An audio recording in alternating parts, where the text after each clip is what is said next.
had a lot of dumb ideas in my time, but I usually don't invest a year's worth of time into them. Today, I want to share with you the story of a Gimmick account I run on Twitter, and the impact that it's had. Okay, so you run a Gimmick, big deal.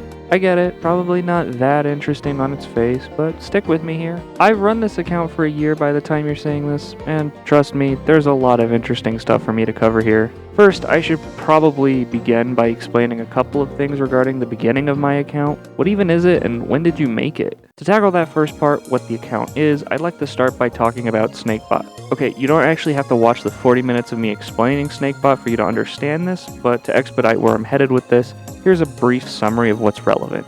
Snakebot refers to a bot on Twitter that played Snake based on people's likes and retweets. The bot itself blew up massively, getting thousands of interactions per move at its peak.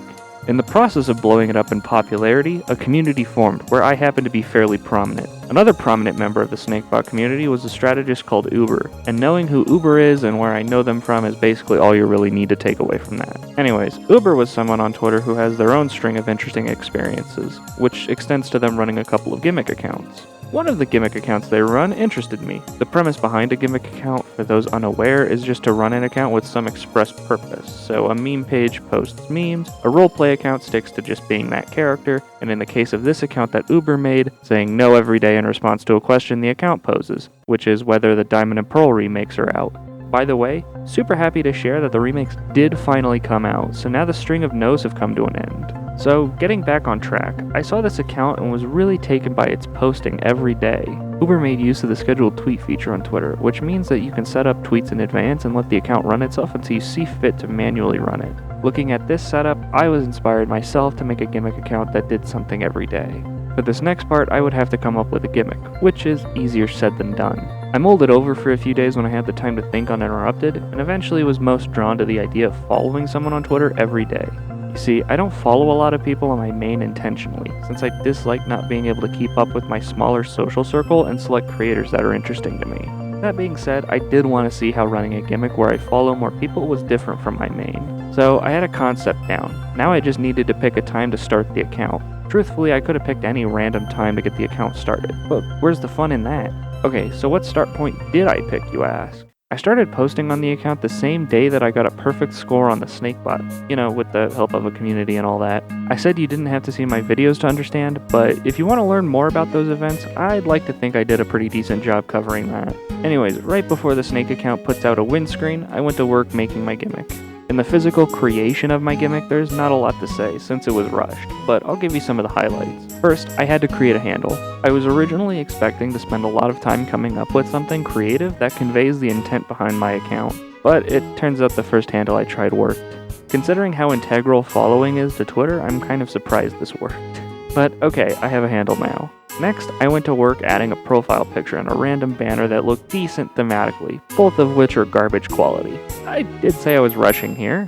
The last thing I needed to do was set up a quick tweet thread explaining the account, and then I pinned it. It's still my pin to this day, and if there's important info regarding the account, like the release of this video, that's where that information will go. So now my Gimmick is in decent enough shape for me to start running it. I decided that the first person I follow should be my main account. Look, I made the thing, stop judging me. Anyways, after following myself, I made a post about it publicly. I figure making a public post like this when I follow someone is probably the best way for me to account for potential gaps that might happen in my following tab, like if someone gets suspended after I follow them. Also, I should note here that I did actually have to manually make each of these posts, and I can't just schedule them like Uber did. Since I have to follow someone when the post goes up, and since I don't want to automate the process of following someone, I have to post a tweet and then follow the person I pick right after. It's a bit tedious, sure, but it does mean that I didn't manually follow anyone who's been followed so far, which probably means more than if a bot did so. So after making the post on my Gimmick that tells people I followed myself, I quote retweeted on my main that I had just started a Gimmick. Remember, this was the same day that the perfect game of Snake ended, and a lot of eyes were on my profile as a result. The initial boost to my Gimmick account from my main account was 50 or so followers. It's not nothing, but it definitely goes to show that even with a lot of eyes on the account, growth was something that I really did not see happening. In fact, going into this account, I expected to get maybe 100 followers at most, and would probably end the account after a couple months of running it due to the lack of interest, both on my end and my followers' ends. I figured after a couple of months that I'd make a short video describing the difficulties of growing a brand using the Gimmick as a way to tell that story. Obviously, that didn't really happen. In fact, kind of the opposite happened. On the second day, I followed back the first person to follow me aside from myself, which was Duck.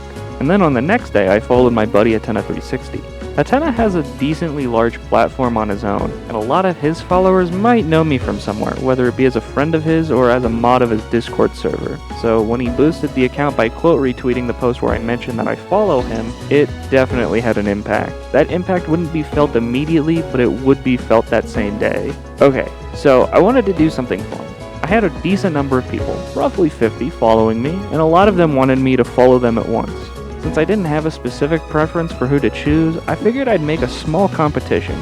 The competition I set up was for people to reply with a meme, and then I'd pick the best one and follow who posted it. Simple enough, right? No. Remember when I said that Hatena had a large platform? Well, let's just say that him boosting the visibility of my account that day led to over 300 people participating that day. Even though not everyone came directly from Hatena, a lot of the people who replied either did come from Hatena or replied because they saw someone who came from Hatena. You might colloquially know this kind of effect as degrees of separation. Briefly put, if you have 44 friends, and each of those friends have 44 unique friends, and then each of those friends have 44 unique friends, and you keep going until you reach a chain of 6 in all directions, it turns out that all of those people would know just about everyone alive today. This is what leads people to feeling like it's a small world, since you might know somebody through friends of friends. Anyways, back to that competition. I set this up expecting to judge like 10 memes, not 300. Not only that, but picking the best out of over 300 is incredibly difficult and subjective. If it was a one-time thing, that'd be one thing, but that day I gained enough followers to overtake my main Twitter's follower count, which was over 450. So, needless to say, I'd have to come up with a better system if I suddenly have to accommodate for that many people. First things first though, I ripped off the band-aid and picked a meme I liked, knowing full well that people would disagree with my subjective decision to choose that particular meme over another one that they might have liked more. With that out of the way, I went to create a better system for running competitions. I mean, of course I'm going to run more competitions. The first one I did increased my follower count tenfold. So if the subjectivity of me selecting a winner was not something I liked, then I should try to reduce subjectivity as much as possible. That makes sense, but how does it play out in competitions? Well, I break the types of competitions that reduce subjectivity into two categories, the first being completely random chance. If I tell a room full of people that one in however many people will win at random, and then someone doesn't win, they probably aren't going to feel cheated the way that they might if they subjectively think their entry into a competition was better than a selected winner. The other category I made is the objective win category. These are competitions where no matter who you ask to judge, 100% of the time, they would repeatedly pick the same person as a winner. This could be in several forms, like puzzle solving, being the fastest to reply, getting a highest score, etc. With these rules in mind, I was far more prepared to run competitions. In fact, these rules I set up that day are the same ones I use today to run competitions that are fair. To be clear, I still don't have to run a competition. That's not really the gimmick. I just have to follow someone, and I can do that with or without competitions. But I only have so many people I want to follow at a time, so using fair competitions to fill in the gaps is important in my opinion. It also helps keep people engaged, and it gives me something to do with the account apart from following people. Anyways, one other small addendum that I've picked up over the course of running the account is that competitions should generally stay on Twitter. If people have to go to some external site or service to participate in a competition, they usually won't. I've seen drops in participation by up to 80%, so yeah, partly why I try to keep everything on Twitter if I can help it. I did make a Discord though, so even if I do have an external competition, it's at least accessible enough to most people. Alright, from here on, stuff I talk about might overlap chronologically with other things I mention. Just wanted to mention that in case people get weird about the timeline of things. Anyways, I've had a few, let's just say, rough competitions. One of the standouts to me was when I went out of my way to make puzzles for my followers to solve. I started out with this one, and you can probably tell where this went. Nobody was able to figure it out on their own, and I had to give enough hints to basically solve the puzzle for them. I went back to the drawing board and tried to make an easier puzzle, and this was the result. I know it looks more complex, but I swear this should be easier than the other one. In fact, if you can solve the first one, then the second puzzle is trivial in my opinion. That is just my opinion though. Like, literally only I think that. Nobody has solved this second puzzle since I haven't given a single hint about it. Maybe someday I'll run through the solutions for these puzzles if people are interested in it, but for now, they remain unsolved. Well, I mean, I know the solutions, but I made them, so that doesn't matter. Anyways, I decided from that point on I wasn't going to try making puzzles, since I had no way to guarantee a way for me to make a puzzle that was simultaneously easy enough to solve on your own, but complicated enough that you couldn't just find a way to solve it by Googling the answer. I'd either have hard puzzles nobody could solve, or easy puzzles that would be solved within a minute of me posting. Not fun. It did teach me a lesson though, and that was that unintended consequences of certain setups are important to try and predict.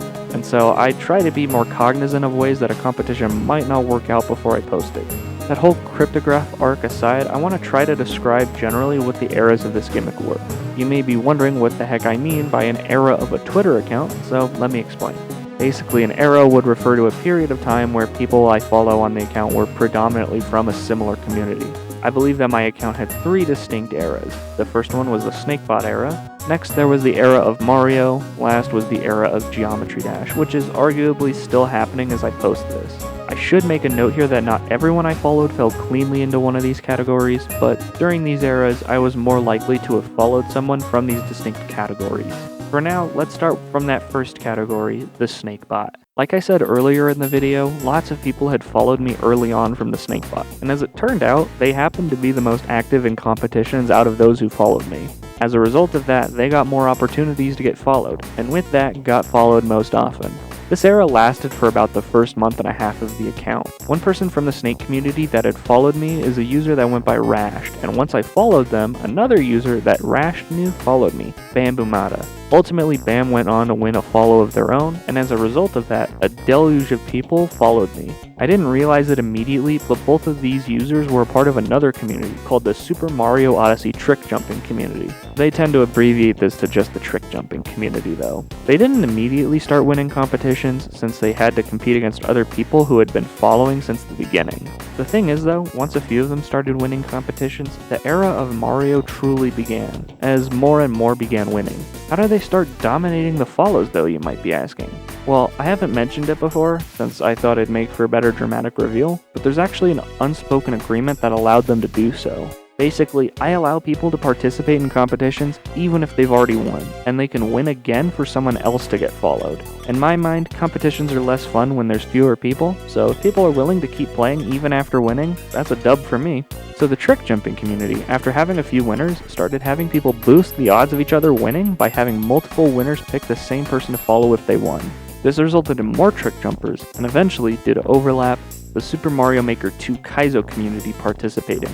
You may be starting to get why this was the era of Mario now. Everywhere you look, there were people who played Mario-related games in some form.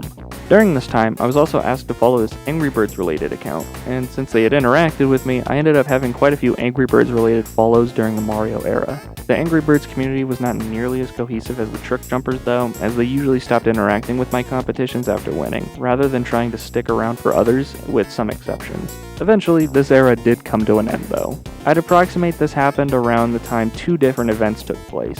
The first event was me following a user called Thermoxin. They had just randomly participated in a raffle type competition and won by pure chance. After following him, I had a lot of people who played Geometry Dash follow me. Something that was funny to me was when a lot of people learned that I played Geometry Dash, and compared to a lot of the community, I wasn't too shabby.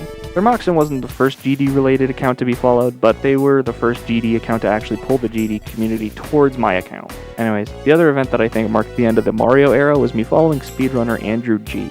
The era didn't end because of him or anything, but it does kind of mark a point where the people getting the most follows predominantly shifted. As for why I followed Andrew G, I mean, he asked for it. If the guy who was the first person to beat Super Mario Bros. In under 5 minutes isn't good enough for me to follow, is anyone? Okay, so confession, I'm mostly just adding in this segment to flex that I'm mutuals on Twitter with a speedrunning legend. Sue me. Anyways, early on into the era of GD, there was another account that began replying to a lot of the posts I made where I stated I followed someone. The account was called Good Job GD, and I had already followed the account's owner, though they had been keeping it secret to the public. I wonder if this account will be important later. Okay, screw waiting, I'm just gonna say it. This account massively increased the number of Geometry Dash players that followed me.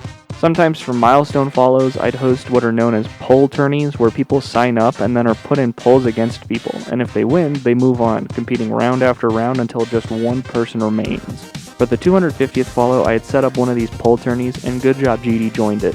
Unknown to me, they actually had a pretty active community that backed them up in votes in a massive way. In fact, they made the semifinals entirely made up of GD-related accounts, since they helped other GD players win their polls each round.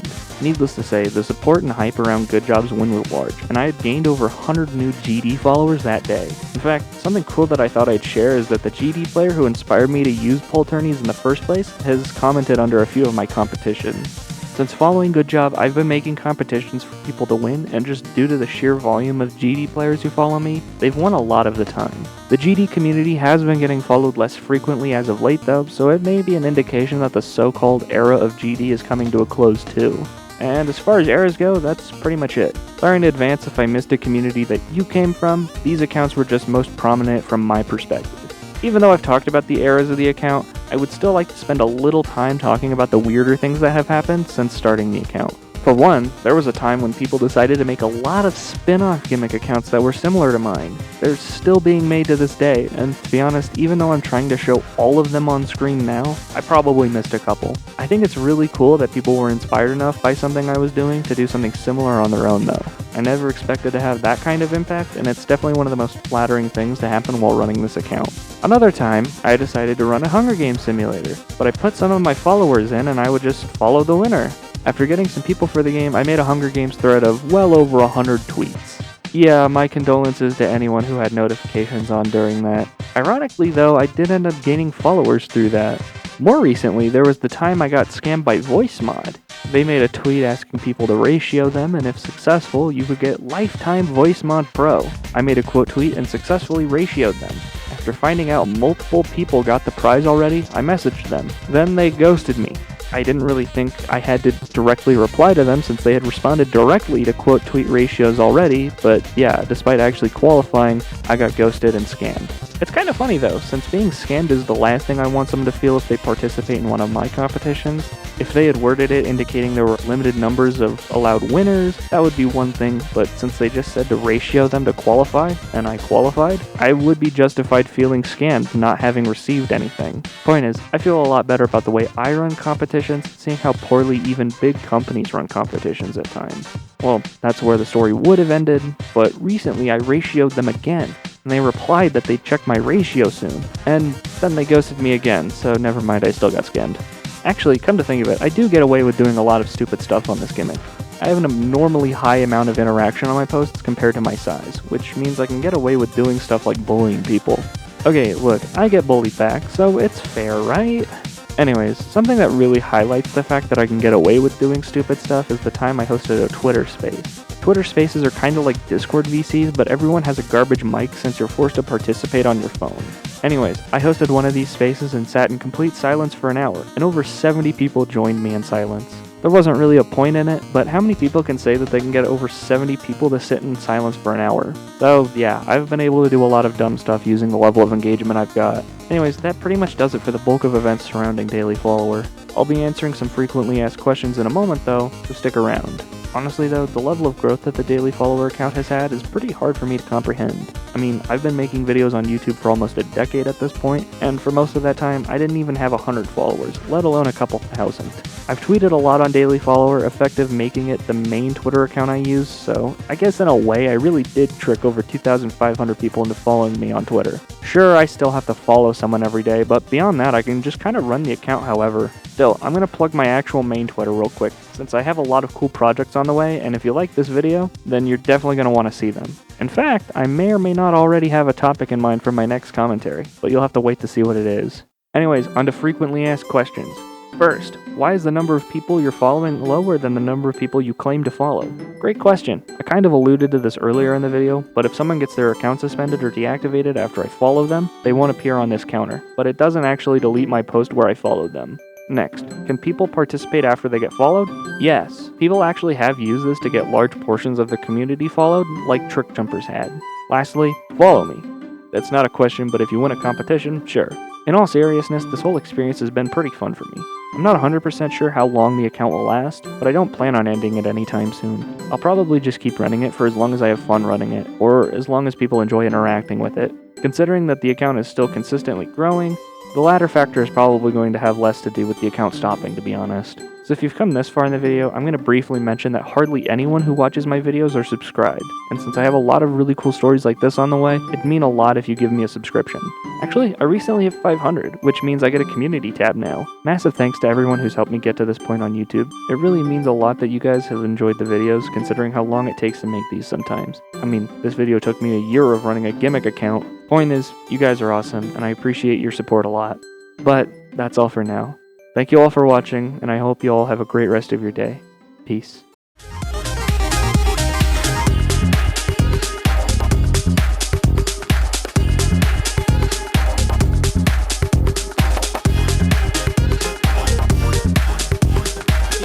These nuts, these nuts, these nuts, these nuts, these nuts, these nuts, these nuts, these nuts, these nuts, these nuts, these nuts, these nuts, these nuts, these nuts, these nuts, these nuts.